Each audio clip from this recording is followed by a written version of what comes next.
Can you please elaborate on the hadith regarding the army that will come from Khorasan with black flags? That army is the authentic Islamic resistance to oppression in Afghanistan. Afghanistan is the heart of Khorasan. That army has already started, and that army has displayed over the last 10 years a capacity to fight NATO, and NATO cannot defeat them for 10 years. It is only when Dajjal is killed and Gog and Magog are destroyed. Very few people know anything about Gog and Magog. They say, well, is that a restaurant somewhere? Gog and Magog? Like Masakan Padang, Masakan Gog and Magog? I have a book outside, took me a long time to write it, An Islamic View of Gog and Magog in the Modern World. I pray somebody will help me to translate it to Bahasa, inshallah. An Islamic View of Gog and Magog is outside.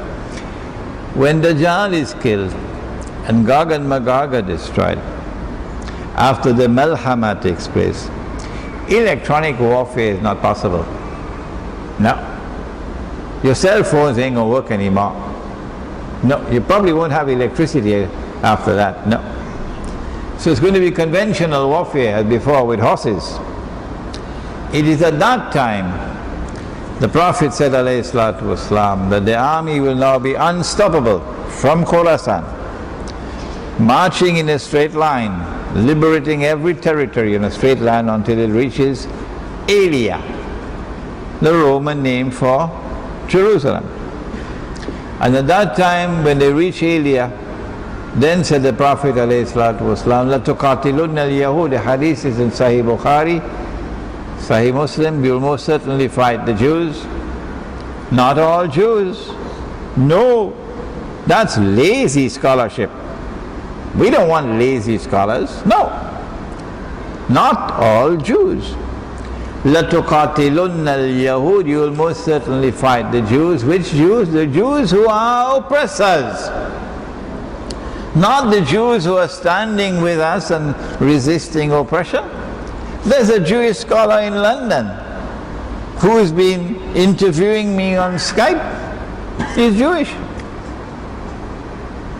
لَتُقَاتِلُنَّ الْيَهُودِ وَلَتَقْتُلُنَّهُمْ, and you will defeat them. حَتَّى يَقُولُ الْحَجَرَ, at that time even the stones will speak. Ya Muslim, هَذَا يَهُودِيٌّ وَرَائِي, there's a Jew hiding behind me. فَتَعَالَ فَقْتُلْ, so come and kill him. This is the army that will come from Khorasan. I don't think there are going to be any men in that army. Now don't be annoyed with me. If you're annoyed, at least be good friends after the lecture is over, okay? I don't think there are going to be any mujahideen in that army without beards. No. I think every single one of them in that army will have a beard. And I'm not talking about the Saudi apology for a beard. No, I'm talking about a beard which is the Sunnah, that beard. I don't think anybody in that army is going to be wearing black suits and bow ties. No, that army is going to be comprised of people wearing ethnic clothing.